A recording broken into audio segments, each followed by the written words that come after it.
पहले का जीवन और शिव महापुराण की कथा श्रवण करने के बाद का जीवन, थोड़ा सा अंदाजा लगा कर देखना कि उसने भोजन की व्यवस्था तुम्हारी करी कि नहीं करी, तुम्हें साथ दिया कि नहीं। उसने हर पल, हर घड़ी, हर क्षण आपको साथ दिया, हर पल दिया, हर घड़ी दिया, हर क्षण दिया।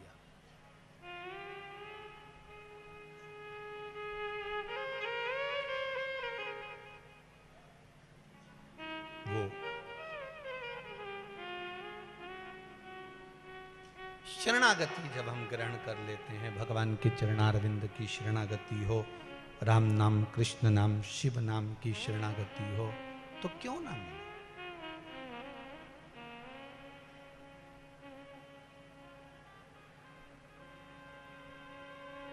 श्री भरद्वाज ऋषि जी ने एक शास्त्र लिखा है जिसका नाम है विमान शास्त्र। क्या नाम है उस शास्त्र का? विमान शास्त्र। भरद्वाज बाबा ने जो विमान शास्त्र लिखा है उसमें वर्णन किया है कि सबसे प्रथम में सतयुग में विमान, जो विमान उड़ता था वो शक्ति से उड़ता था। कैसे उड़ता था? शक्ति से। द्वितीय में त्रेता युग में जो विमान उड़ता था वो मंत्र और तंत्र से उड़ता था।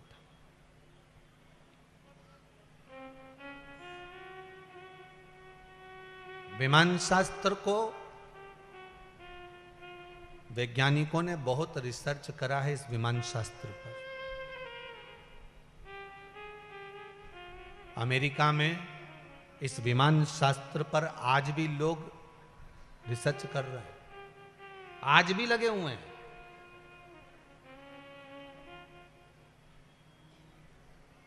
इस विमान शास्त्र के लिए आज भी लोग, वैज्ञानिक लगा हुआ है।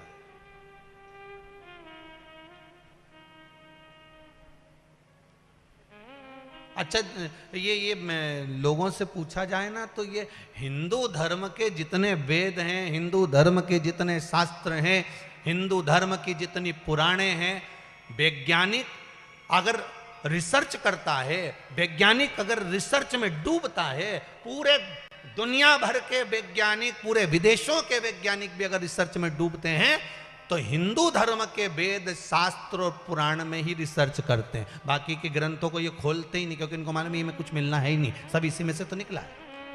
अन्य धर्म के जितने भी ग्रंथ होंगे, मैं उनका नाम नहीं लूंगा इस व्यासपीठ से, अन्य धर्म के जितने भी ग्रंथ होंगे लोग उसको नहीं खोलते। अगर खोलते हैं तो हमारे हिंदू धर्म के वेद, पुराण और शास्त्र को खोलते हैं। क्यों? क्योंकि वैज्ञानिकों को मालूम है कि भारत की भूमि पर जो संत हुए हैं, जो साधु हुए हैं, जो तपस्वी हुए हैं, जो साधक हुए हैं, जो उपासक हुए हैं, भारत की भूमि के जो तपस्या करने वाले तपस्वी हुए हैं, जिन्होंने इन पुराण और शास्त्रों को लिखा है, वेदों को लिखा है, वो साधारण नहीं होते थे। वो साधारण नहीं होते थे। उनको मालूम है कि उन्होंने कुछ अच्छा ही लिखा होगा, इसमें कुछ ऐसा लिख दिया होगा जिससे ये हमें कुछ अच्छा मिल सकता। वैज्ञानिक अगर सामना करते हैं तो हमारे वेद और पुराण और शास्त्रों से करते हैं। मैं हमेशा कथाओं में कई बार आपको कह चुका, कई बार कथाओं में कहा कि हिंदू धर्म से बड़ा कोई धर्म नहीं है।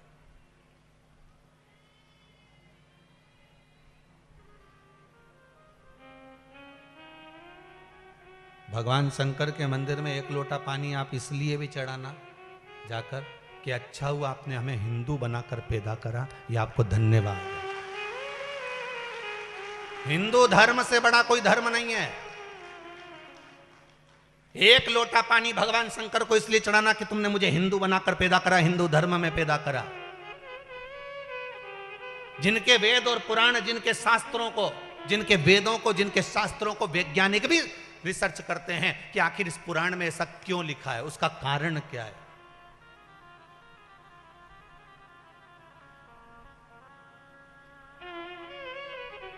ये पुराणों को ले जाकर विदेशों में इस पुराण में से, जैसे आपको कहा था श्री सूक्त हमारे यहाँ पर केवल ब्राह्मण पाठ करते हैं, पर वैज्ञानिक विदेशों में इसका रिसर्च कर कर उस श्री सूक्त के मंत्रों से सोने का निर्माण करते हैं। अंतर देखिए,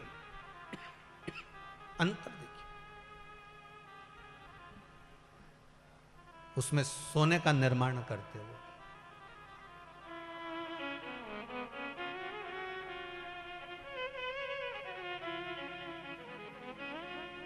कई लोग आज भी मन में सोचते हैं, क्या ऐसा होता है? क्या शंकर जी को अगर दूध चढ़ाओ तो उसका ये लाभ होता है? शिव जी को दूध चढ़ाने का ये फायदा होता है? शमी पत्र चढ़ाने का ये लाभ होता है? बेलपत्र चढ़ाने का ये लाभ होता है?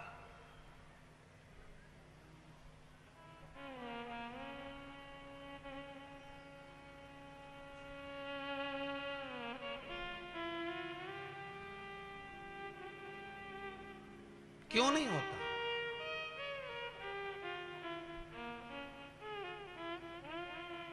अभी कौन सा वो कोरोना का नया नाम आया रे? आमिर खान है? अच्छा अच्छा, वायरस है अभी।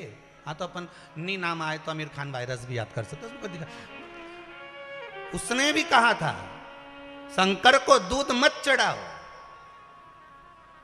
और आप मौन होकर देखते रह गए कि हाँ शिव जी पे दूध नहीं डोलना चाहिए और ये करना चाहिए, वो करना चाहिए। पर शास्त्र कह रहा है, इसीलिए शायद विदेशियों ने अब की बार उस वायरस का नाम चेंज करके इसी के नाम पे धर दिया कि बापड़ा तेरे को ही चूना लगे ले। हमारे हिंदू धर्म में एक एक चीज का वर्णन करा गया है महाराज, कि शंकर जी पर दूध क्यों चढ़ता है, दही क्यों चढ़ता है, शहद क्यों चढ़ता है, हमारे यहाँ भगवान पर घृत क्यों चढ़ता है, शक्कर क्यों चढ़ती है, गुड़ क्यों चढ़ता है, काली तिल क्यों चढ़ती है, शमी पत्र क्यों चढ़ता है। दूसरे देश के लोग इन पुराणों पर रिसर्च कर वो निकालते जा रहे हैं, वो औषधियां बनाते जा रहे हैं, वो निर्माण करते जा रहे हैं, और हम केवल वहीं तक रह गए। इसलिए इस शिव महापुराण के माध्यम से प्रयास करा गया है कि शिव पुराण का एक एक शब्द आप तक पहुंचे, कि शंकर को क्या चढ़ाने से क्या लाभ होता है, इसका भान आपको होना चाहिए, इसका स्मरण आपको होना चाहिए।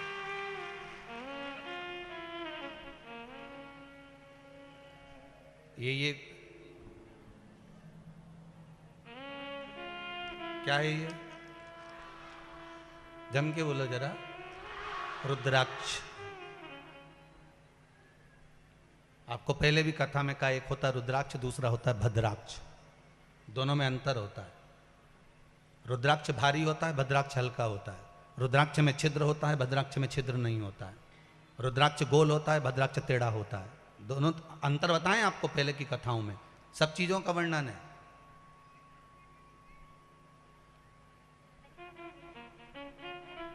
अभी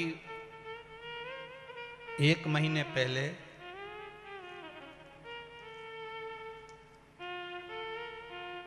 बाबा रामदेव जी ने भी रिसर्च करवाया कि इस शिव महापुराण में, लिंग पुराण में, इन पुराणों में रुद्राक्ष का इतना महत्व है, तो आखिर रुद्राक्ष में से ऐसा क्या निकलता है कि रुद्राक्ष को पानी में गलाकर पानी पिया जाए तो अच्छी से अच्छी बीमारी भी ठीक हो जाती है। रिसर्च करा गया। केवल शिव महापुराण की कथा को श्रवण करने के बाद जब रिसर्च करा गया कि रुद्राक्ष में से ऐसा क्या निकलता है कि रुद्राक्ष का जल पीने पर या रुद्राक्ष हमारे शरीर से मात्र स्पर्श होता रहे तो किस चीज की प्राप्ति होती है, तो रिसर्च करा गया। और उस रिसर्च में उन्होंने बाद में जब खुलकर आकर टीवी के माध्यम से बताया तो कहा कि इस रुद्राक्ष में से एक तेल निकलता है, एक पदार्थ निकलता है।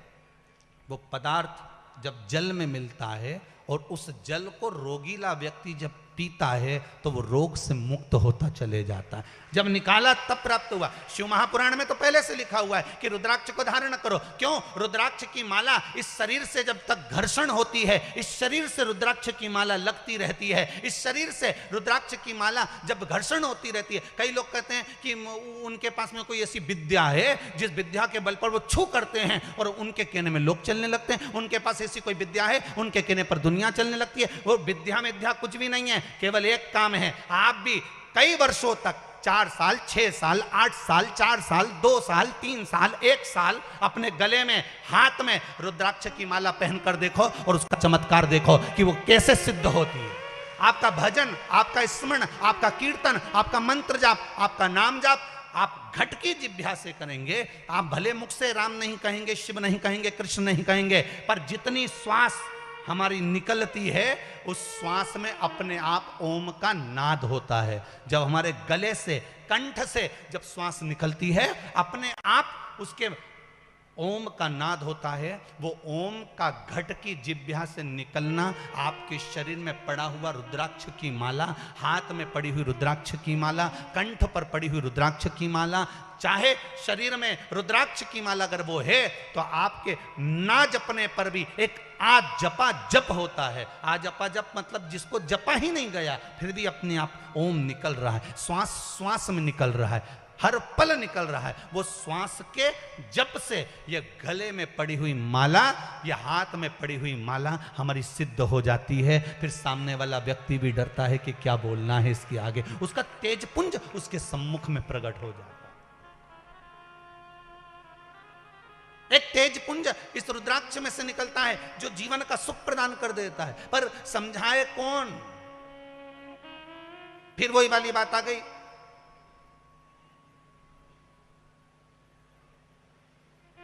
सुंदरता होगी तो लुच्चों की नजर होगी, धन होगा तो चोरों की नजर होगी, और गले में अगर रुद्राक्ष और तुलसी की माला होगी तो शिव की नजर होगी। वो नजर रखता है।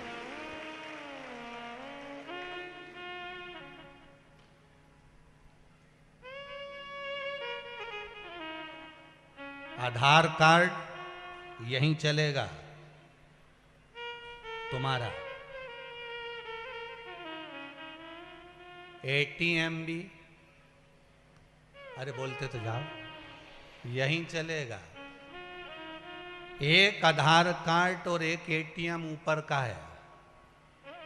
शिव महापुराण की कथा अगर सुन ली है तो वो तुम्हारा आधार कार्ड बन गया है। और श्री शिवाय नमस्तुभ्यम मंत्र अगर तुम्हारे पास में है, ऊपर जाते से ही एटीएम मशीन के सामने खड़े हो जाओ, श्री शिवाय नमस्तुभ्यम बोला, इतने में तो भगवान, कुछ भी मत बोलना, केवल श्री शिवाय नमस्तुभ्यम, मृत्यु के पर्यंत भी, पश्चात भी अगर मुख से निकल गया, वो जीव आत्मा श्री शिवाय नमस्तुभ्यम का जाप करती करती चली गई, तो फिर भगवान भी कह देंगे कि यमराज इसको छोड़ दे, ये तेरे बस की बात नहीं है, ये वहाँ जाने वाला नहीं है, ये तो कैलाश का है, बैकुंठ का है और अन्य लोकों में जाएगा, पर ये नरक नहीं जाएगा, ये कहीं गलत जगह नहीं जाएगा, इसके पास में कार्ड अच्छा है,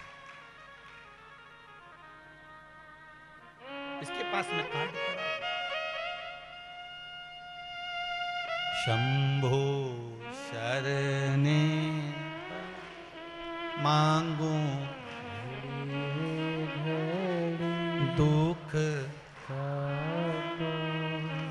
दया करी ने दर्शन आपको।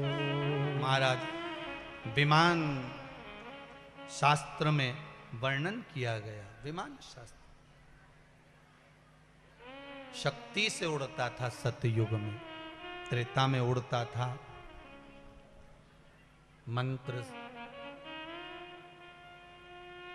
द्वापर में उड़ता था मंत्र और तंत्र से, और कलयुग में अगर विमान उड़ता है तो केवल यंत्र से। कैसे उड़ रहा है? एक यंत्र के माध्यम से। हम भटकते हैं, विमान शास्त्र कर रहा है, इस पे रिसर्च चल रहा है अमेरिका में विमान शास्त्र पर कि ऐसा क्या था मंत्र में, ऐसा क्या था उन मंत्रों में कि विमान उड़ जाता था। देखे कि नहीं देखे आप लोगों ने? बोलो तो सही ईमानदारी से, देखे नहीं? वो भगवान राम भी आए थे पुष्पक विमान में बैठकर, तो ऐसे कैसे उड़ जाता था? तो कई कई लोगों के मन में आश्चर्य होता कि ये उड़ता कैसे होगा। तो उसी का रिसर्च चल रहा है कि आखिर इस मंत्रों में कितना बल होता होगा, उस मंत्र में कितनी प्रबलता होती होगी कि विमान उड़ जाता था।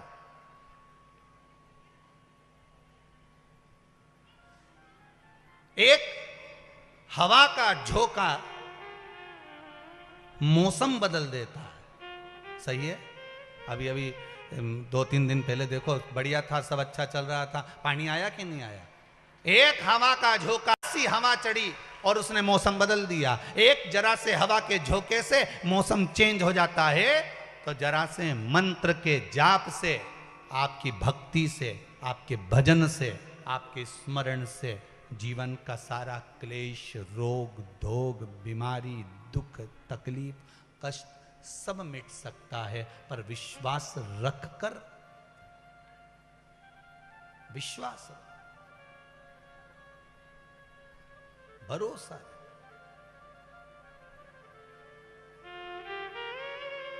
हमें दुनिया को दिखाकर कभी भजन नहीं करना भाई, बहुत याद रखना इस बात के लिए। आप लोगों से फिर बार बार निवेदन कर रहे हैं कि दुनिया को दिखाकर कभी भजन मत करो। आप तो अपने दिल से भगवान का भजन करो। जो सदगुरु ने दिया, जो परमात्मा ने प्रदान किया, उससे भजन करो। ऐसी रंगो गुरु देव चुनर मेरी, ऐसी रंगो गुरुदेव। राम लक्ष्मण भरत शत्रुघ्न हनुमत मेरी चुनर में। राम लक्ष्मण भरत शत्रुघ्न हनुमत मेरी सरयू जैसी लहरा पाड़े, ऐसी रंगोरे गुरुदेव चुनर मेरी, ऐसी रंगो गुरुदेव चुनर मेरी, ऐसी रंगो गुरुदेव। महाराज, जब जब सत्संग में जाओ, भजन में जाओ, कीर्तन में जाओ, भगवत स्मरण में जब जब पहुँचो, भगवान की भक्ति में जब जब पहुँचो, नाम जाप में जब जब पहुँचो, भगवान के स्मरण में जब जब पहुँचो, तब तब तुम्हारी चित्त वृत्ति में केवल एक बात होना चाहिए कि मैं जिसकी आराधना कर रही हूं वो मेरी पूरी बात सुन रहा।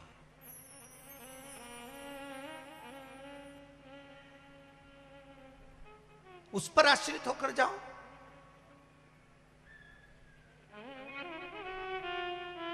पर हमने एक बात ध्यान कर ली है, आज के जमाने में हर व्यक्ति ने एक बात सोच कर रखी है कि मेरे बेटा मुझे रख लेगा, मेरी बहू मुझे रख लेगी, मेरे माँ बाप हैं, मेरा ये है, मेरा वो है। हर एक व्यक्ति ने अपनी चित्तवृत्ति में उतार कर रखा है कि मेरा साथ वो देगा। पर आपके मुख से कभी नहीं निकलता कि मेरा साथ मेरा महादेव देगा। अगर महादेव पर विश्वास है तो भरोसा दृढ़ होना चाहिए।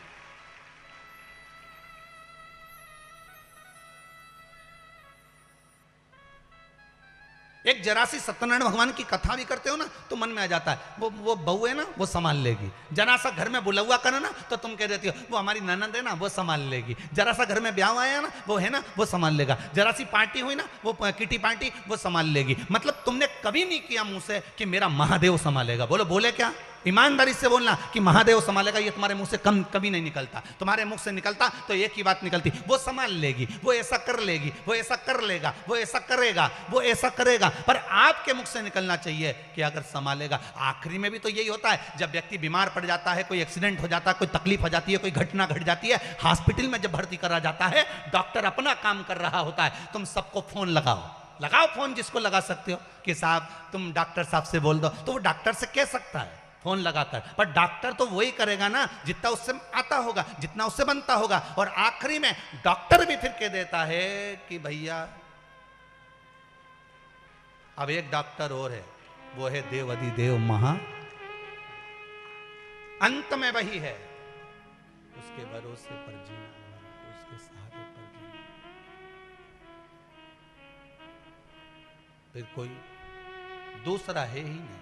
अब साधेगा तो वही साधेगा। आए ना आए प्रभु कुटुंब,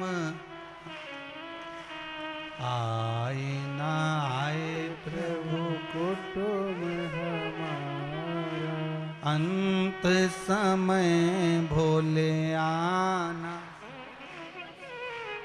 अंत समय भोले आना पड़ेगा, वचन दिया तो न पड़ेगा, अंत समय प्रभु आना पड़ेगा। कभी हमारे मुख से निकलना चाहिए कि मेरा शंकर बैठा हुआ है, मेरा शिव बैठा हुआ है, वो संभाल लेगा।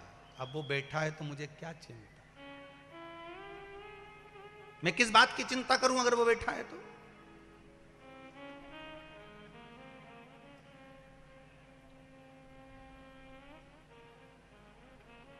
अब एक बात बताओ, बहुत अच्छे से बोलना हो, जितने बाहर बैठे हो ना वो भी, और जितने अंदर बैठे हो वो भी, और जितने रोड पे बैठे हो वो भी, और जितने जहां जहां बैठे हो चढ़ चढ़ के हो,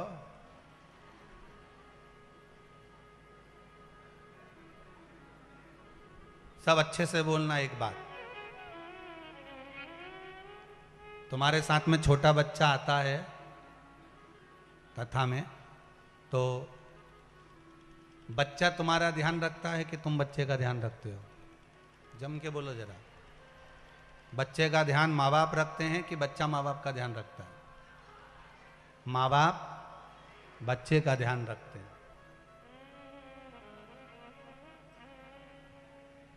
कि वो छोटा सा बच्चा 4 साल का, 3 साल का तुम्हारा ध्यान रखे? नहीं नहीं, वो माँ बाप रखेंगे। और मेले में तुम ले गए बच्चे को इतनी भीड़ में, और बच्चा खो गया, तो बच्चा रोएगा, आंख से आंसू बहाएगा, पर बच्चे से ज्यादा अगर उसको ढूंढेंगे तो कौन ढूंढेंगे? उसके माता और पिता। क्यों? क्योंकि माता पिता ने उसको जन्म दिया है, इसलिए ध्यान वो रखेंगे। तो देव अधिदेव महादेव ने हमको जन्म दिया है, हमारा बच्चा खो जाता है, चले जाता है कहीं, तो माता पिता खोजते हैं, खोजने के बाद में उसको टॉफी भी देते हैं। रो मती, देख रोएगा ना तो अच्छा नहीं लगेगा। तुम कहाँ चले गए थे पापा? मम्मी मेरे को ढूंढ ढूंढ के थक गया। रो मती, ले कुरकुरा खा ले और रख ले। और नहीं मेरे को कुरकुरा नहीं खाना, मेरे को तो गुड़िया का बाल खाना, तो ले तू गुड़िया का बाल खा ले। तो वो गुड़िया का बाल वाले को बुलाया, देव देव हमारा छोरा घूम गया था, बड़ी मुश्किल से मिला है। फिर बैग में से बिस्कुट भी निकाल के देंगे, फिर टॉफी भी निकाल के देंगे। रो मती हो, रोजे मती हो, अब मैं मिल गया ना तेरे को, अब मैं मिला हूं ना, तो फिर रोने की क्या जरूरत है? अब मत रो, मैं मिल गया ना तेरे को, तू चिंता मत कर, अब मैं मिल गया ना, चल मेरा हाथ पकड़ और मेरे साथ चल, घर चल। अब देखो माँ बाप उसको घर ले गए, ढूंढ के ले गए। उसी तरह जैसे कि माता पिता अपने बच्चे को ढूंढते हैं, उसी तरह मेरे देव अधिदेव महादेव ने हमको जन्म दिया है, पृथ्वी पर भेजा है। अगर हम दुखी होंगे तो ढूंढेगा वो, तुम तो बस उसको पुकारते रहो, उसकी याद में आंसू बहाते रहो, उसको पुकारते रहो कि मेरे पिता कहाँ हैं, मेरा बाप, मेरा पिता, मेरी माँ, मेरा शिव, मेरी पार्वती कहाँ है। तुम उसको पुकार पुकार कर रो लो, आंखों से आंसू बहा लो कि मेरा शंकर मुझे साधेगा। बच्चे की तरह जिद करो कि मेरा पिता कहाँ है, मेरी मम्मी के पास जाना है, मेरे पिता के पास जाना है। और जब मेरे देव अधिदेव महादेव के लिए आप रोगे, आंख से आंसू निकलेगा, जब उसके लिए निकलेगा तो वो भी ढूंढ लेगा, और ढूंढ लिया तो जैसे उसको बिस्कुट दिया, गुड़िया का बाल दिया, उसको टॉफी दी, उसको आइसक्रीम दी, उसी तरह वो भी तुमको गाड़ी, बंगला, जमीन, जायदाद सब दे देगा। हम काहे रोए? दे रहा है। फिर क्यों चिंता करना अपने, किससे लिए रहना अपने?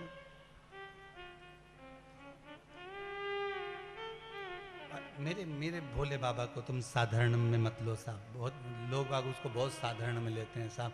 वो तो आंख बंद करके बैठा है, एकदम सिंपल सा है, साधारण सा। नहीं नहीं, मेरे भोले बाबा को अनाड़ी मत समझो, मेरे भोले बाबा को अनाड़ी मत समझो, मेरे भोले बाबा को अनाड़ी मत समझो, मेरे भोले बाबा को अनाड़ी मत समझो, मेरे भोले बाबा को अनाड़ी मत समझो, अनाड़ी मत समझो, अनाड़ी मत समझो, अनाड़ी अनाड़ी मत समझो, अनाड़ी मत समझो, समझो अनाड़ी मत समझो, अनाड़ी मत समझो, अनाड़ी मत समझो, ओ मेरे भोले बाबा को अनाड़ी मत समझो, मेरे भोले बाबा को अनाड़ी मत समझो। आओ से दोनों हाथों से ताली सेवा देते हुए जय हो।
बाबा को अनाड़ी मत समझो, मेरे भोले बाबा को अनाड़ी मत समझो। ताली सेवा देते बड़े आनंद से। जय हो।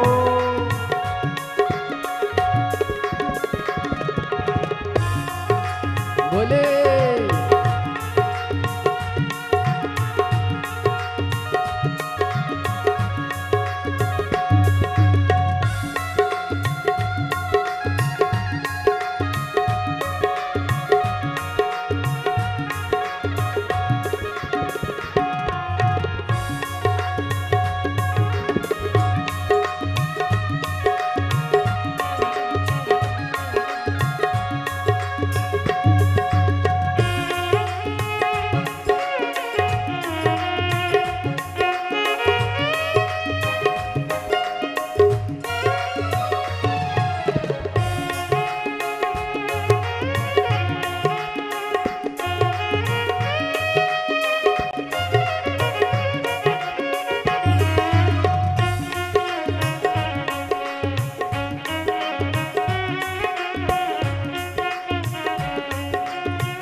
मेरे भोले बाबा के गले में सांप है।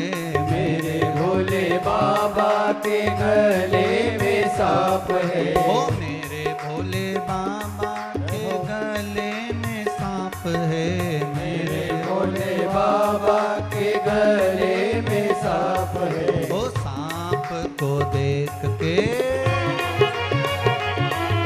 सांप को देख के सपेरा मत समझो। सांप को देख के सपेरा मत समझो। ओ मेरे भोले बाबा को अनाड़ी मत समझो।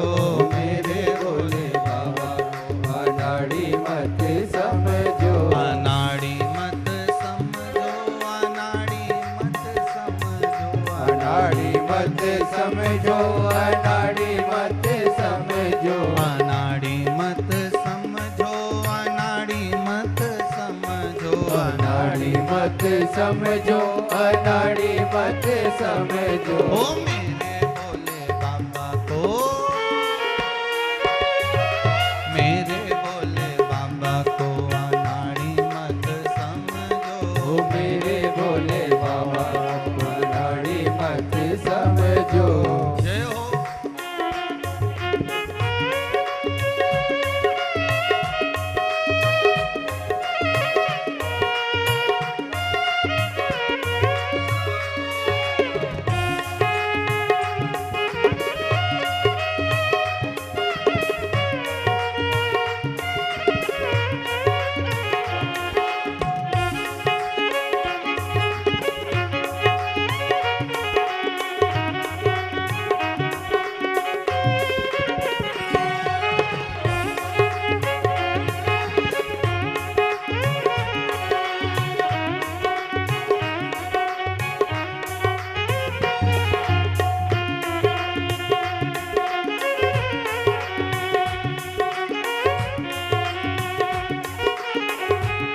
शंभो।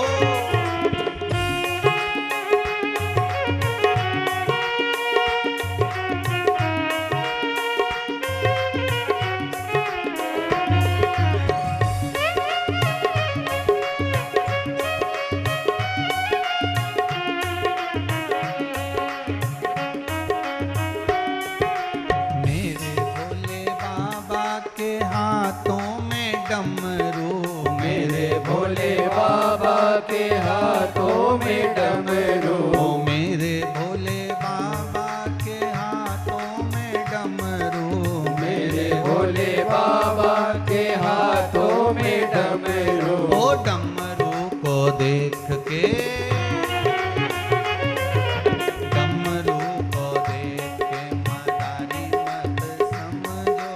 डमरू को देख के मदारी मत समझो। ओ डमरू को देख के मदारी मत समझो। ओ डमरू को देख के मदारी मत समझो। मेरे भोले बाबा को अनाड़ी मत समझो। ओ मेरे भोले बाबा को अनाड़ी मत समझो। ओ मेरे शंभू बाबा को अनाड़ी मत समझो। ओ मेरे भोले बाबा को अनाड़ी मत समझो। ओ मेरे भोले बाबा को अनाड़ी मत समझो। ओ मेरे भोले बाबा को अनाड़ी मत समझो। मेरे भोले बाबा को अनाड़ी मत समझो। ओ मेरे भोले बाबा को अनाड़ी मत समझो। हर हर भगवान शिव की कथा कह रही है। उगड़धानी त्रिकालदर्शी कैलाशी अविनाशी भूत भावन भूतेश्वर भगवान शंकर की कथा कह रही है। शिव ओघड़दानी है। एक साधारण सा बच्चा जैसे माता पिता के लिए आश्रित हो जाता है, उसी तरह हम भी हमारे देव अधिदेव महादेव के प्रति आश्रित हो गए। मेरे भोले बाबा के हाथों में डमरू। एक बार प्रेम से बोलो, मेरे भोले बाबा के हाथों में डमरू। वो डमरू को देख के मदारी मत। भगवान शिव को केवल साधारण सा विषय नहीं समझना, भगवान शंकर को केवल साधारण सा नहीं लेना। भगवान शिव को केवल साधारण सा नहीं लेकर चलना। भगवान शिव को एक पिता के तुल्य, घर का जो बुजुर्ग होता है, घर का जो बड़ा होता है, उसके तुल्य मानकर चलना है। फिर वो आपको दुखी नहीं रख सकता, वो आपको सुखी ही रखेगा। वो आपको सुख ही प्रदान करेगा, दुख नहीं दे सकता। शिव महापुराण की एक कथा में वर्णन आता है सुंदर, एक विदल और एक उत्पल।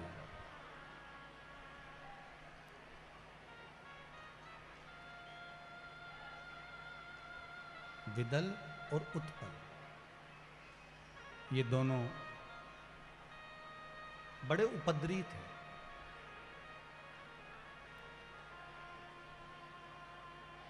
महाराज, इन विदल और उत्पल का सबसे बड़ा क्रम एक था। इन्होंने उपद्रव बहुत करा, मना नहीं है, पर उपद्रव के साथ में सबसे बड़ा क्रम इन्होंने क्या करा कि मां जगज्जननी जगदम्बा माता पार्वती को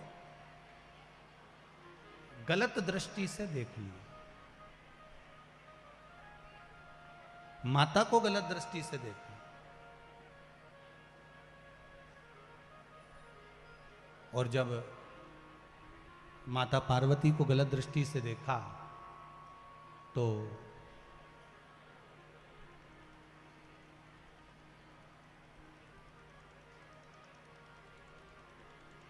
माता को तो क्रोध आया ही, स्वयं देवाधिदेव महादेव को भी क्रोध आया। एक बात बड़ी सुंदर शिव महापुराण में लिखी है, आप अगर उस पे धारण करें तो अच्छी बात है।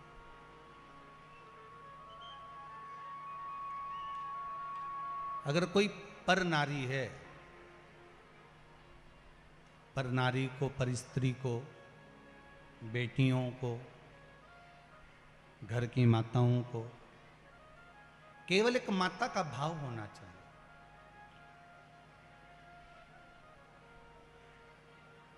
एक बात हमने शिव महापुराण की कथा में कुबेरेश्वर धाम से कही थी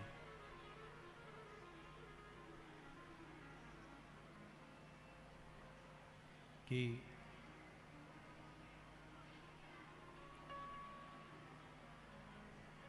अगर आज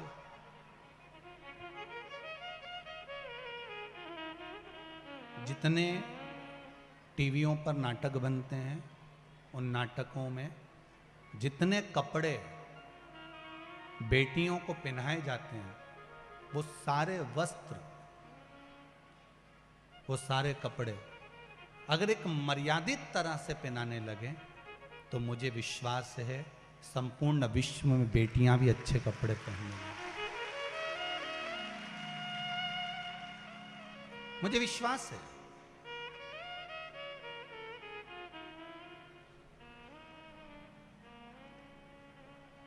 अगर अच्छे वस्त्र धारण कराने लगे, अच्छे वस्त्र पहनाने लगे, तो फिर राष्ट्र को संवरने में कोई देरी नहीं लगेगी।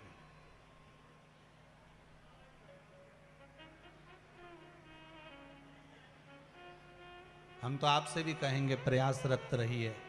घर की बुजुर्ग माताएं अगर सिर पे पल्लू ले सकती हैं तो आपको लेने में क्या दिक्कत है? आपको लेने में क्या तकलीफ है? कहते हैं जिसके सिर पर पल्लू होता है उसका भाग्य प्रबल होता है, ये शास्त्र में लिखा हुआ है। अगर सिर पर पल्लू है तो भाग्य प्रबल है। लाखों दुख, लाखों तकलीफें, लाखों कष्ट जीवन में आ सकता है, लाखों दुख आएगा, लाखों कष्ट आएगा, सब कुछ प्राप्त होगा, पर ये सिर पर जो पल्लू होता है ना, मस्तक पर माताओं के, ये पूर्वजों का, पितरों का, कुल देवी देवताओं का और गुरुजन का मस्तक पर हाथ हमेशा बना रहता है। पर करें क्या महाराज जी, यहां से चालू हुआ था, धीरे धीरे धीरे धीरे यहाँ अब तो बच्चा बहुत बहुत। तुम्हारे घर में तुलसी का क्या रहा है? ठीक है। घर में गुलाब का पौधा है? मनी प्लांट का है? नहीं है, ठीक है। तुलसी का, बेलपत्री का हैगा। अब एक काम करना, प्रैक्टिकल करना थोड़ा सा, कि बेलपत्री का जो वृक्ष हो, पौधा हो, या तुलसी का पौधा हो, या समी का पौधा हो, उसकी मिट्टी उसके जड़ के पास से हटा देना। वो पनप जाएगा कि सूखेगा?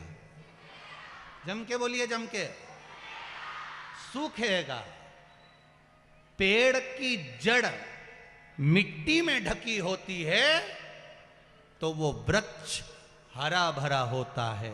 नारी की जड़, पुरुष की जड़, ये नाभि होती है, जब तक ये ढकी रहती है तो वो भी हरी भरी बनी रहती है। जड़ है ये।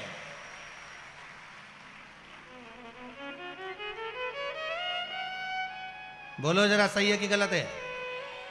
नहीं, कहीं अगर तुम्हें गलत लगे नहीं तो अगली बार इंदौर मत बुला जाओ, कोई बड़ी बात नहीं। नहीं, तुम्हें अगर बुरा लगे कि महाराज गलत बात बोल दिया, जड़ वृक्ष की मिट्टी में ढकी होती है तो वृक्ष पनपता ज्यादा है।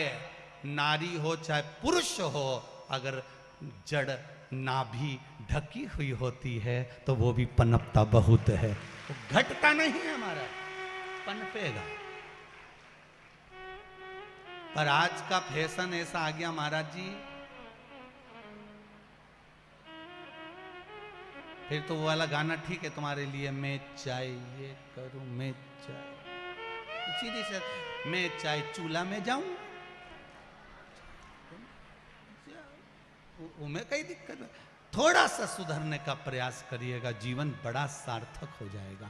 आनंद तब आएगा जिंदगी का, तुम देखो तो सही, सादगी पूर्ण जीवन का एक आनंद ही दूसरा होता है महाराज। हैं, सभी लोग तुम्हारा मुंडा देख लें, सभी लोग तुम्हारा मुंह देख लें, तो तुम्हें किसी को मुंह दिखाने की जरूरत पड़ेगी? अरे बोलो तो सही। और जब तुम्हारा मुंह इतना सारा ढका हो, भयंकर इतना सारा, तो सब मन में सोचें की बहू है, की बहू है, तो 50 बार देखने के लिए प्रयास करेंगे। और किसी किसी को मुंह नहीं भी दिखे नहीं तो वो झाड़ू लगाने के बहाने देख लेगा किसकी बहू।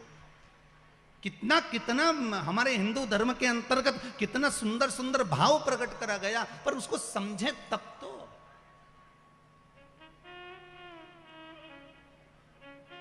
हम उसको समझें तो, हम समझ नहीं पा रहे। शिव महापुराण की कथा में बिदल और उत्पल ने माता पार्वती जी को गलत दृष्टि से देख लिया। माता पार्वती को क्रोध आ गया। माता पार्वती ने कुंदुक उठाया, कुंदुक का प्रहार कर दिया। जैसे कुंदुक का प्रहार करा, तब प्रहार करते से बिदल और उत्पल तो शांत हो गए, मर गए, प्राण छूट गए, पर वो कुंदुक शिव जी के चरणों में जाकर लग गया। शिव जी का नाम कुंदकेश्वर महादेव हो गया। बोल कुंदकेश्वर महादेव की, हर हर महादेव।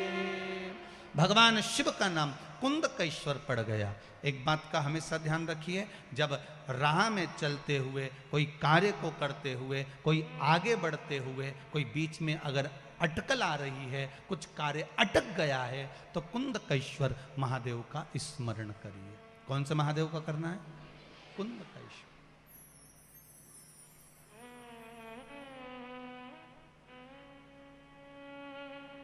कुंदकेश्वर महादेव का स्मरण करिए। अच्छा, कई लोग एक प्रश्न करते हैं, गुरुजी ये बताओ कि आप बताते हो कि कुंदकेश्वर का स्मरण करो, या उद्धूतेश्वर का स्मरण करो, या फिर ये देवता का स्मरण करो। महाराज, तो ये मंदिर में जाना पड़ता है क्या इनके? तो शिव महापुराण की कथा कहती है, आप किसी भी मंदिर में जाएंगे और जिस देवता का नाम लेकर आप जल चढ़ाएंगे, उस समय पर वो देवता उसको स्वीकार कर लेता है। आप जिस मंदिर में जा रहे हो, आप किसी मंदिर में जाकर पशुपति व्रत कर रहे हो तो पशुपति नाथ उसको स्वीकार कर लेगा। आप किसी मंदिर में जाकर केदारनाथ जी के नाम से जल चढ़ा रहे हो, केदारनाथ भगवान उसको स्वीकार कर लेगा। आप किसी मंदिर में जाकर त्र्यंबक के नाम का जल चढ़ा रहे हो, त्र्यंबकेश्वर भगवान उसको स्वीकार कर लेगा। आप किसी मंदिर में जाकर महाकाल के नाम का जल चढ़ा रहे हो, महाकालेश्वर बाबा उसको स्वीकार कर लेगा। वो उसको प्राप्त कर लेता, वो उसको ग्रहण कर लेता। महाराज श्री शिवाय नमस्तुभ्यम, श्री शिवाय नमस्तुभ्यम। कुंदकेश्वर महादेव का नाम का स्मरण कर लेने पर जीव सुख पा जाता है। आज एक कोई इन्हीं पंडित श्री रमेश मेंदोला मित्र मंडली का ही कोई एक सदस्य सुबह मिलने के लिए आए थे, शायद वो बैठे भी होंगे।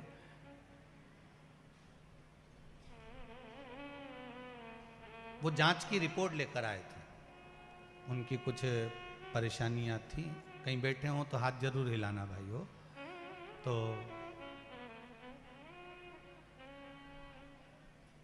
मस्तक पर उनके बिंदी लगी हुई थी और उन्होंने कहा गुरुदेव,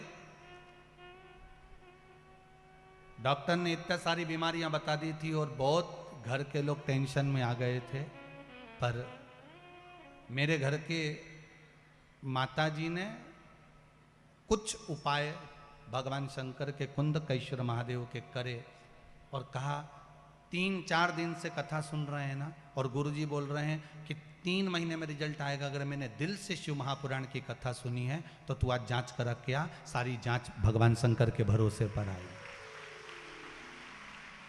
वो अगर कथा में बैठे हों तो जरूर हाथ हिलाना भाई हो।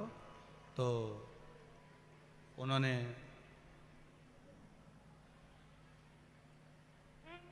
रिपोर्ट निकाली और उस रिपोर्ट को दिखाया कि गुरुजी ये सारी रिपोर्ट है। डॉक्टरों ने कह दिया था पहले जब रिपोर्ट जांच करी थी कि ऐसा ऐसा बीमारी है, ऐसा ऐसा रोग है और ये चीज है। और जैसे ही शिव महापुराण की कथा सुनने के बाद मेरी माता के कहने पर मैंने जांच कराई, सब रिपोर्ट अच्छी आ गई, कुछ भी उसमें प्रॉब्लम नहीं, कुछ भी नहीं।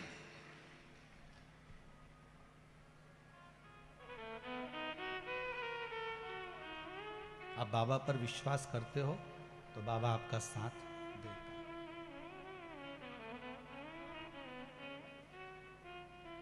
शिव कृपा करता है। ऐसा हो नहीं सकता कि शंकर कृपा ना करे अगर आपका विश्वास प्रबल है।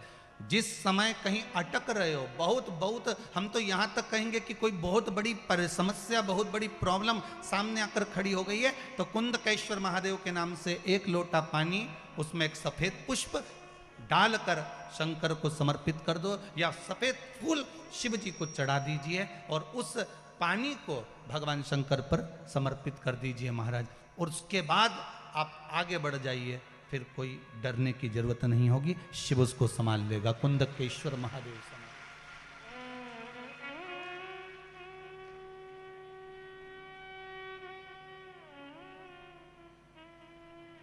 फिर वो देवादिदेव महादेव उसको संभालेगा, उसके सिवाय कोई दूसरा संभाल भी नहीं सकता।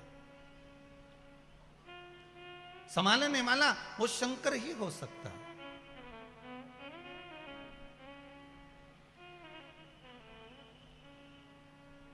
बोलो कुंदकेश्वर महादेव। भगवान कुंदकेश्वर महादेव के रूप में विराजमान हो गए। एक बार भगवान शंकर माता पार्वती को लेकर काशी घूमने के लिए गए, और काशी घूमने के लिए गए तब माता पार्वती जी ने भगवान शिव से कहा, भोलेनाथ आप मेरे साथ इस काशी में विराजमान होइए। शंकर पार्वती काशी में विराजमान होने के लिए बैठे ही थे, इतने में भगवान शंकर को याद किया गया तो शिव जी बैकुंठ के लिए भगवान विष्णु से मिलने के लिए चले गए। माता पार्वती के नैनों में जल भर गया, आप हमारे साथ आए हो, भ्रमण करने के लिए आए हो और आप हमें अकेला छोड़कर जा रहे हो। शंकर भगवान ने कहा, चिंता मत कर पार्वती, सामने अशोक का वृक्ष है, इस अशोक के वृक्ष से जो तू मांगेगी तुझे प्राप्त हो जाएगा, तेरा एकांत समाप्त हो जाएगा। माता पार्वती जी ने अशोक के वृक्ष से एक कन्या को प्रकट करा आवाज देकर। माता पार्वती जी ने आवाज लगाई, कन्या को प्रकट करा। जैसे ही वो अशोक के वृक्ष से कन्या बाहर निकल कर आई, माता पार्वती के एकांत को समाप्त करने के लिए वो कन्या अशोक के वृक्ष से प्रगटी, इसलिए उसका नाम जम के बोलिए अशोक सुंदरी हो गई। शिव महापुराण की कथा कहती है, यह अशोक सुंदरी कोई साधारण नहीं है, अशोक सुंदरी का चरित्र कोई साधारण नहीं है। अशोक सुंदरी की कथा का अगर हम स्मरण करें, कुमारी अवस्था के अंतर्गत, कुंवारी अवस्था के अंतर्गत जिस कन्या हो चाहे वर हो, अगर उसके जीवन में, अगर वो कुंवारी अवस्था में है, चाहे कन्या हो चाहे वर हो, उसके कुमार अवस्था के अंतर्गत उसको जीवन में कुछ भी तकलीफ आए, हम तो फिर बच्चों से भी कहेंगे, ये बेटियों से, ये बेटों से जो कुंवारी अवस्था के हैं, जिनका विवाह नहीं हुआ, उनसे हम ये जरूर कहेंगे कि जब भी आप शंकर जी को जल चढ़ाने के लिए जाओ, एक लोटा पानी चढ़ाने के लिए जाओ, तो शंकर जी को जब जल चढ़ाओ तो उससे पहले प्रयास करना कि जो शंकर जी के सामने, आपको मालूम है ना अशोक सुंदरी की जगह, शिव जी के सामने जहां से पानी बहता है, उसके सामने बीच में एक मोटी सी लाइन होती है, वो अशोक सुंदरी की जगह होती है। अगर आप कोई एग्जाम देने जा रहे हो, कोई कंपटीशन एग्जाम में बैठ रहे हो, कहीं इंटरव्यू देने जा रहे हो, या कोई परीक्षा निकल नहीं रही है, तो प्रयास करो, विवाह नहीं हो रहा है या कोई काम आपका अटक रहा है, तो शिव को जल चढ़ाने से पहले अशोक सुंदरी वाली जगह पर आप थोड़ा सा जल समर्पित करो, अपनी मनोकामना करो और शिव जी को जल चढ़ाकर फिर जाइए, बाबा आपका कार्य पूर्ण कर देगा। कुंवारी अवस्था वालों के लिए अशोक सुंदरी का स्मरण जरूरी है।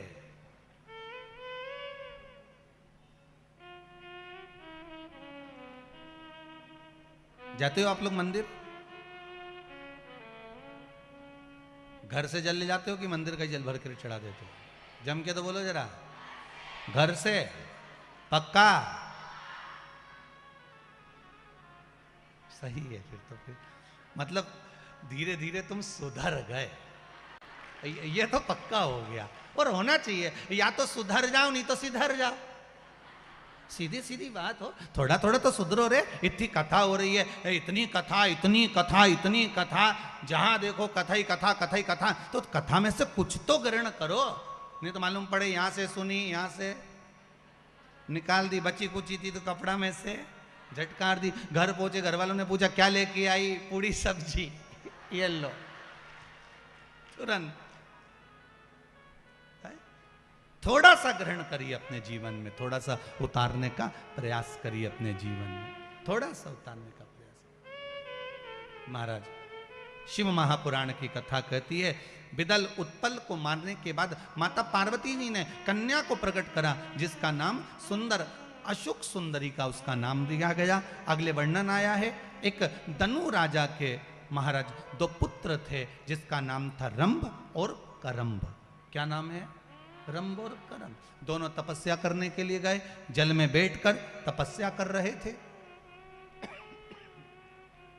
जल में बैठकर तपस्या कर रहे थे। उसी समय पर एक मगर आ गया और मगर ने आकर करंभ को खा गया। रंभ बैठा आंखों से जल बहाता रहा कि मेरा भाई मर गया, मेरा भाई चला गया। अब संतान नहीं है, हम दोनों भाई अगर तप करने गए थे तो संतान की प्राप्ति के लिए गए, तो संतान ही नहीं है, क्या करा जाए? तो रंभ ने अब जल में बैठकर तप नहीं करा, रंभ ने अब जो तप करा है, रंभ अब जो तप करने बैठा तो चारों तरफ अग्नि लगाकर रंभ तप करने बैठ गया। रंभ जब तप करने बैठा तो भगवान ब्रह्मदेव प्रकट हो गए। मांगो रंभ, क्या चाहिए? रंभ ने कहा महाराज जी हमारे घर में संतान नहीं, औलाद नहीं, हमारे घर में संतान नहीं, औलाद नहीं है, कृपा करिए। ब्रह्मदेव ने कहा सुनो रंभ, तपस्या करने के बाद जब तुम उठकर जाओगे जिसको भी प्रेम से देख लोगे, जिस पर भी तुम्हारी प्रेम से दृष्टि पड़ जाएगी, जिसको भी तुम स्नेह से देख लोगे, उसी से तुम्हारी औलाद हो जाएगी, उसी से तुम्हारी संतान हो जाएगी। रंभ उठकर तप कर कर जैसे ही निकल कर जा रहा था, सामने से एक महिष निकल कर जा रही थी, एक भैंस निकल कर जा रही थी, और रंभ ने उस भैंस को प्रेम से देख लिया। केवल एक महिष, एक भैंस निकल कर जा रही है और उसको रंभ प्रेम से देख लेते हैं। रंभ ने जैसे ही उस भैंस को प्रेम से देखा, भैंस का गर्भ ठहर गया, क्योंकि वर था, जिसको भी प्रेम से देखेगा उससे संतान प्रकट हो जाएगी। गर्भ ठहर गया। अब भैंस महिष जैसे ही अपने घर गई तो भैंस का जो पति था भैंसा, अब इसमें हंसने की कौन सी बात होगी, तो भैंस का पति भैंसा ही तो होगा।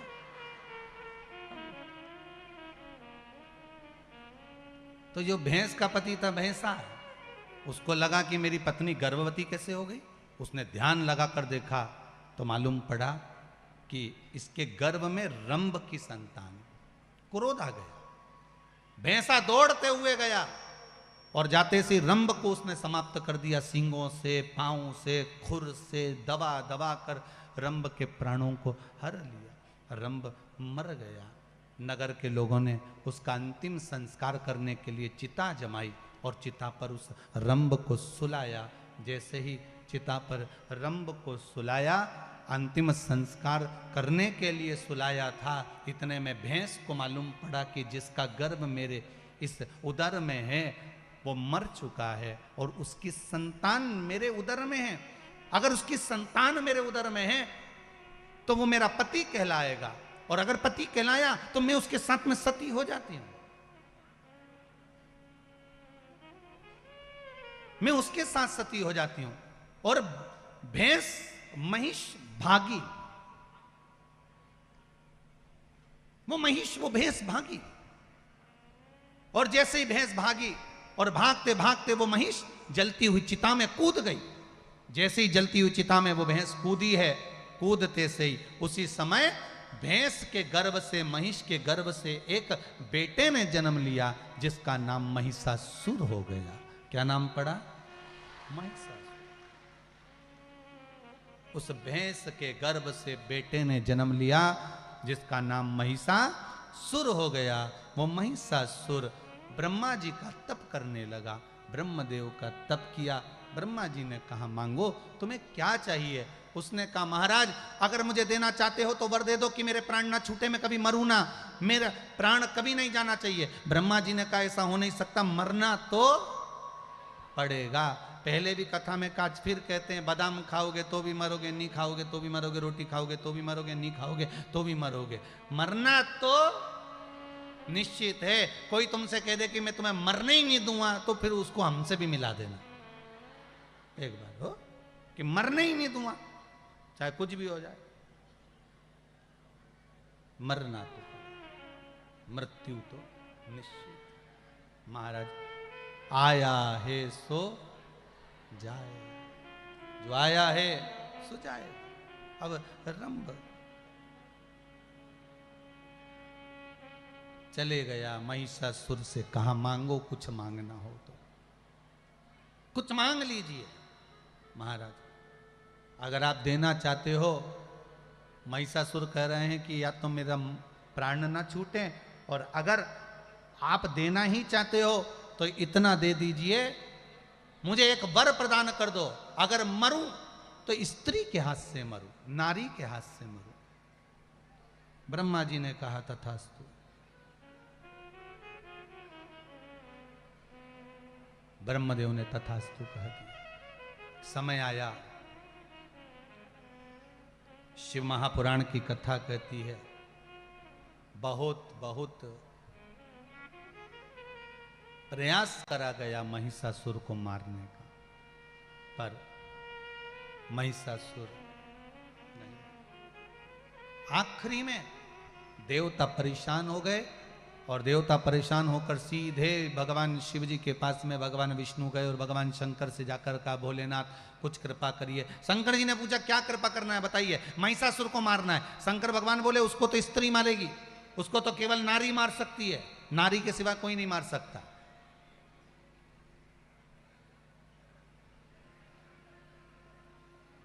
अच्छा, स्त्री में नारी में क्या बल होता है ये केवल इंदौर वालों को ज्ञात होना चाहिए कि मां अहिल्याबाई होलकर अकेली रहकर पूरे मालवा क्षेत्र पर राज्य करती थी एक तरफा। कौन? मां अहिल्याबाई। नारी तत्व क्या है?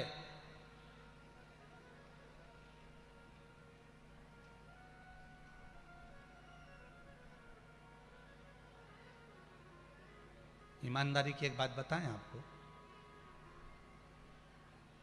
ये जो कई लोगों के चेन कट जाती है, मंगलसूत्र कट जाते हैं, सामान चोरी चले जाता है, अगर नारी सोच लेना और अपनी बाली पे आ जाए और दमदारी से अगर निपट ले तो किसी की सामर्थ्यता नहीं कि तुम्हारे गले पर कोई हाथ डाल दे। पर महाराज वो पटली जो डले नहीं उसके बाहर दिखना भी तो, उसके बाद वो पिन मिन लगाए ना तो फिर वो एसी बढ़िया जोरदार, फिर अब वो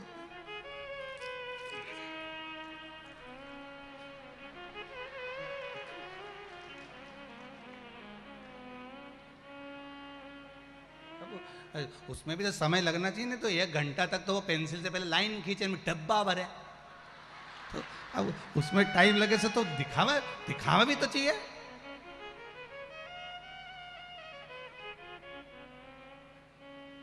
अरे एक छोटी सी कथा से समझ जाओ, मच्छर कभी नहीं काटता।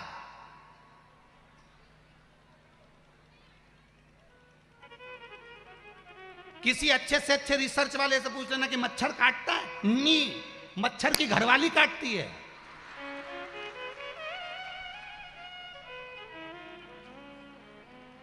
तुम चाहो तो गूगल पे सर्च करके देख लेना कि मच्छर कभी नहीं काटता।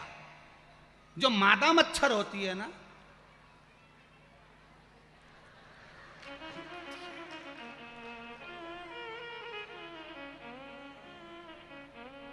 काटा उसने और दोष मच्छर पे।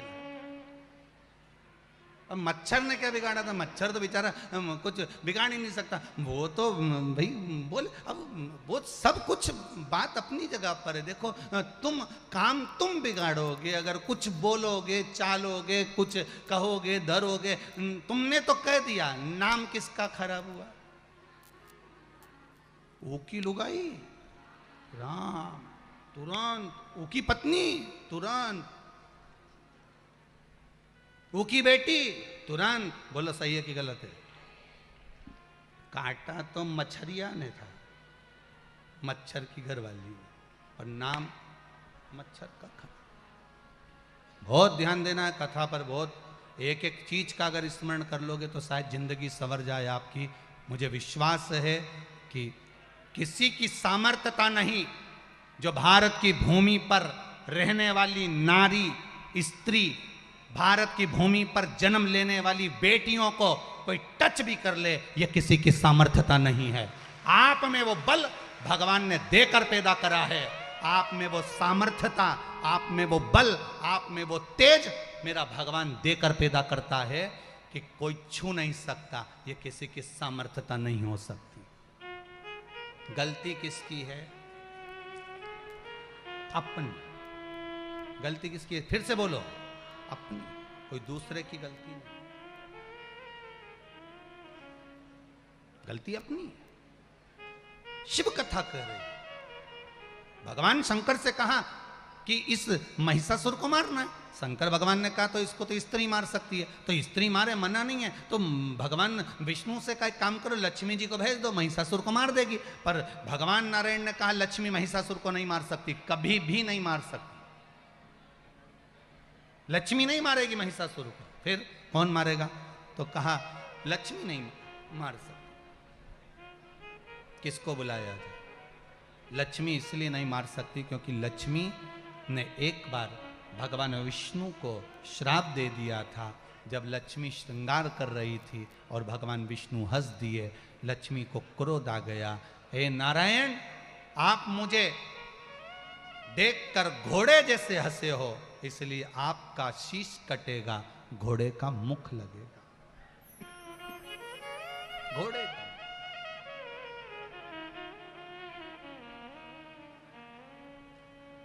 आपको घोड़े का मुख लगेगा। भगवान को घोड़े का मुख लगा, हयग्रीव अवतार। भगवान शिव ने कहा ब्रह्माणी से कह दो, ब्रह्माणी मार देगी। ब्रह्माणी भी नहीं मार सकती क्योंकि ब्रह्माणी ने ब्रह्मा को श्राप दिया। एक नारी स्त्री का सात्वित्व सबसे प्रबल होता है। मेरा माताओं से बार बार एक निवेदन रहा है, आज फिर करता हूं। ये हाथों को जोड़कर करबद्ध निवेदन करता हूं। बार बार एक निवेदन पहले भी कर, आज फिर कर रहा हूं। प्रयास करिएगा, अपने घर में 2 रोटी अगर खाने की मिले तो उसमें सुख पाइएगा, पर किसी के सामने जाकर ये मत कहना कि मेरे पति के पास में खाने के लिए कुछ नहीं, मेरे घर में कुछ नहीं। 2 रोटी हो, उसको प्रेम से खाना। सुख दुख जीवन में चलते रहते हैं। आता है कि नहीं आता जीवन में? हम अपनी कहें तो हमारे पिता भी तो चने का ठेला लगाते थे, और ये कथा बहुत पुरानी नहीं है भाई।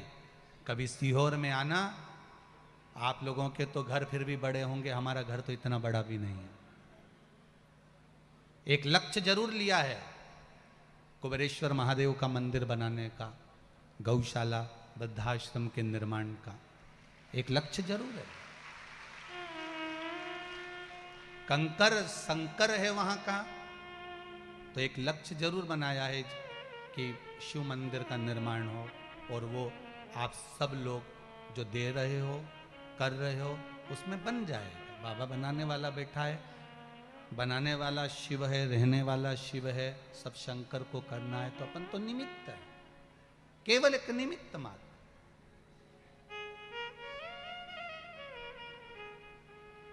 बनाना उसको है। शिव पुराण कह रही है महाराज कि वो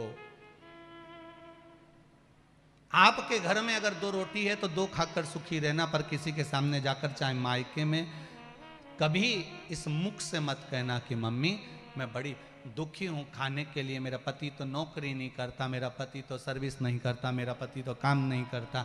आप समझाओ अपने पति को, अगर नहीं कार्य कर रहा है, नहीं कर्म कर रहा है, तो उसको विल पावर मजबूत करो उसका। कहो क्या थक गए अभी से? क्या जा नहीं सकते कर्म पर? आप करो, आप में वो बल है कि आप कोई भी कार्य कर सकते हो। और ये मत सोचना कि आप चाय का ठेला लगाओगे या मूंगफली बेचोगे तो मुझे शर्म आएगी। मुझे शर्म नहीं आने वाली, मैं फिर भी शान से कहूंगी कि मैं आपकी धर्म पत्नी हूं, आप मेरे लिए कमा रहे हो, शर्म नहीं आएगी मुझे। और कदम से कदम मिलाकर आप उसका साथ दीजिए। साथ दुख आता है जीवन में, सबके आता है।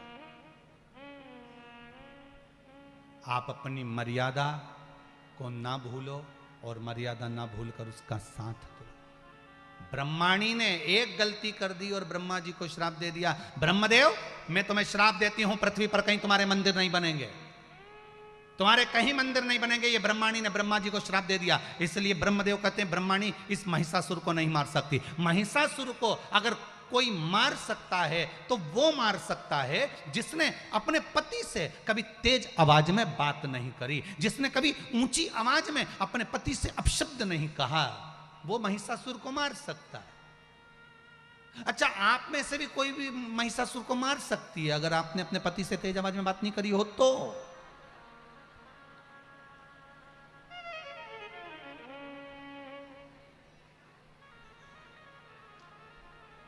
परंतु तुम तो जब देखो जब तो तेज आवाज में बात करते हो। हम कई लोगों को कहते हैं आज के घर के जो पुरुष हैं वो थर्मस की तरह हैं। थर्मस देखा है कि नहीं देखा आपने? देखा है? बेचारा थर्मस बाहर से ठंडा होता है, अंदर से गर्म होता है। बेचारा आज का जो पुरुष है बाहर से भले अच्छा दिखता है पर उससे भीतर से पूछो साहब उसका दिल, और केवल पुरुषों को नहीं कहूंगा, मेरी माताओं को भी कहूंगा कि वो भी थर्मस की तरह है, बाहर से भले अच्छी दिखती हो पर भीतर से रोती है, साधारण नहीं। आज का संसार का प्रत्येक मनुष्य थर्मस की तरह है, बाहर से भले ठंडा दिखेगा, बाहर से अच्छा दिखेगा, पर भीतर से कितनी तपन है उसके अंदर, कहीं काम की, कहीं धंधे की, कहीं बिजनेस की, कहीं दुख की, कहीं बेटे की, कहीं बेटी की, कहीं माता की, कहीं पिता की, कहीं पत्नी की, कहीं पति की, उसके भीतर कितनी तकलीफ है, यह हर व्यक्ति अंदर से कोई नहीं जांचता साहब। कथा में सब आकर बैठते हैं, सब दिल से कथा सुनते हैं, आप बाहर से बड़े अच्छे दिखते हो। फिर कहता हूं शिव महापुराण की कथा कोई साधारण नहीं है। आपके दिल को जो अंदर से गर्म हो रहा है, तप रहा है संसार के इन सारी व्याधियों में, तभी तो आप शिव महापुराण की कथा में पहुंचे हो। हम समझते हैं शिव महापुराण की कथा जानती है कि जीवन में दुख कितना, तकलीफ कितनी, भीतर कितना कितना तप है, पर आप शिव की भक्ति में अगर लगे हो ना तो चिंता मत करना। थर्मस भी जब धोया जाता है तो ठंडे पानी से ही धोया जाता है, आप चिंता मत करना। जब समय आएगा मेरा भोलेनाथ इस आत्मा को शिव में जब समाहित करेगा तो श्रेष्ठ बना ही देगा, ये पक्का श्रेष्ठ था। फिर मारा किसने? महिषासुर को मारने के लिए तत्पर रही मां पार्वती के लिए शंकर भगवान से कहा भोलेनाथ जी जाओ पार्वती को क्रोध दिलाओ। शंकर जी ने कहा क्रोध कैसे दिलाऊं, मेरे को तो क्रोध दिलाना भी नहीं आता। शंकर भगवान से कहा तुम जाओ पार्वती जी के पिताजी को बखानो। स्त्री के पिता को जब बखाना जाता है तो क्रोध आता है। शंकर जी ने जाकर पार्वती जी से कहा पार्वती सुनती है? पार्वती ने कहा क्या है प्रभु, तेरे पिताजी के पास कितनी दौलत थी, हिमालय राज के पास में कितनी करोड़ों का धन था, पर तेरे पिता जैसा दुनिया में कोई कंजूस नहीं होएगा, बताओ। उसने शादी करी, एक सामान नहीं दिया दहेज में। इतने में पार्वती जी बोली मेरा मुंह मत खुलवाना, पहले बोल दे रही, बिल्कुल मेरे से तो बोलना मत ही। मेरे पिताजी तो देने के लिए तैयार बैठे थे, तुम्हारे घर में रखने की जगह थी, मेरे से मत खिलवाना, मैं तो चुपचाप बैठी हूं, रोटी खाओ ने जा। इतने में शंकर जी बाहर आए, भगवान विष्णु ने पूछा क्रोध आया? शंकर भगवान बोले वो तो अब मेरे बाप तक पहुंच गई, दादा रहने दे दादा, ऐसा क्रोध नहीं दिलाना। शिव जी बोले, भगवान विष्णु बोले अब की बार एक काम करो कि इनका जो अगला जन्म था ना सती वाला, वहां का बखान करो। शंकर जी अब की बार अंदर गए, वापिस जाकर बोले पार्वती तो पूर्व समय में सती थी, तेरे पिताजी ने तेरा अपमान कर दिया था तो तुझे यज्ञ के कुंड में कूद कर प्राण त्यागना पड़े थे। इतने में पार्वती जी रोटी बनाते बनाते बोली ये सब काम तुम्हारे चक्कर में हुआ। शिव जी ने पूछा वो कैसे? पार्वती जी बोली अगर तुम मेरे साथ मेरे पिता के घर में जाते तो मेरे बाप की इतनी हिम्मत होती कि मुझे कुछ कह देता। कई पतियों की आदत रहती है, वो हमेशा कहते हैं तू सामान महंगा ले आई, महंगा ले आई, तो पत्नी फिर चिल्ला के नहीं बोलेगी तुम लिया थे, फिर चिल्ला के बोले कि नहीं बोले? अगर तुम मेरे साथ जाते तो किसकी हिम्मत थी? शंकर भगवान चुप हो गए, वापिस बाहर आ गए। शंकर भगवान से भगवान विष्णु ने पूछा गुस्सा आया? इतने में तो पार्वती जैसे ही बाहर आई, इतने में उसी समय पर महिषासुर पाड़े पे चढ़ के आ रहा था, और महिषासुर ने जो पार्वती जी को देखा, देखते से ही बोला अरियो सुंदरी। इतने में भगवान विष्णु ने शंकर जी से कहा दूर हट जाओ, चिंगारी लग गई, अब हट जाओ। और जैसे ही बोले ओ सुंदरी, अब पार्वती जी के एक तो थोड़ा सा तो गुस्सा आ रहा था क्योंकि शंकर जी पिताजी बखान रहे थे, और जैसे ही पार्वती जी ने केश हटाया और जो महिषासुर को देखा, तिरछी निगाह से बड़े बड़े नयन का सुरमा नैनों में लगा, और जो ललाट नैनों से मां ठाका लगाती हुई जो महिषासुर को देखी, तो महिषासुर तो आधा यूंच मर गया, आधा यूंच मर गया। फिर बोला महिषासुर अरियो सुंदरी, मैं तुझे अपना बनाना चाहता हूं। पार्वती जी ने तो केश को हिलाया और आवाज लगाकर का सिंह आ दौड़कर, शेर दौड़कर आया, मां उस पे चढ़ गई, और चढ़ते से ही माता पार्वती ने कहा सुन महिषासुर, अब ठहर, मैं तुझे अपना बनाकर बताती हूं, 2 क्षण रुक। और शेर से कहा तू पाड़े पे चढ़ना और मैं त्रिशूल लेके इसकी छाती पे चढ़ूंगी, समाप्त करना। और सारे देवता आकाश मंडल में आकर खड़े हो गए, सब स्तुति करने लगे, तेरे भक्त जनों पर माता भीड़ पड़ी है और दानव दल पर टूट पड़ो मां, करके सिंह सवारी, सो सिंहों से तू बलशाली, अष्ट हो जाओ वाले, दुखियों के दुख खोली। और मां टूट पड़ी, जो टूटी मां, त्रिशूल लेकर जो कूदी, कूदते से महिषासुर के प्राणों को हर लिया। माता का नाम पड़ गया महिषासुर मर्दनी माता की। मां महिषासुर मर्दनी का आनंद सुख हुआ। देवताओं ने पुष्पों की वृष्टि करी, गंधर्व गान करे, अप्सरा नृत्य करी, चारों तरफ सुख समाहित हो गया। बोल जगत जननी माता की जय। शिव महापुराण में वर्णन आता है, जो महिषासुर मर्दनी माता का स्मरण करता है उसके जीवन में मां सात्वित्वता प्रदान करती है। इसलिए शिव महापुराण में सात्वित्वता देने वाली ये महिषासुर मर्दनी माता की कथा है। ऐसी पावन शिव महापुराण की कथा है। हमारे बीच में श्री कैलाश जी विजयवर्गीय जी आए हुए हैं। एक बार मैं आमंत्रित करूंगा उनको कि वो पधारें और बड़े आनंद के साथ में, आज भाभी जी भी साथ में आए हुए हैं, वो भी पधारें भाव भक्ति से, आज वो भी पधारें और शिव महापुराण पर बेलपत्र समर्पित करें। बोल महिषासुर मर्दनी माता की जय।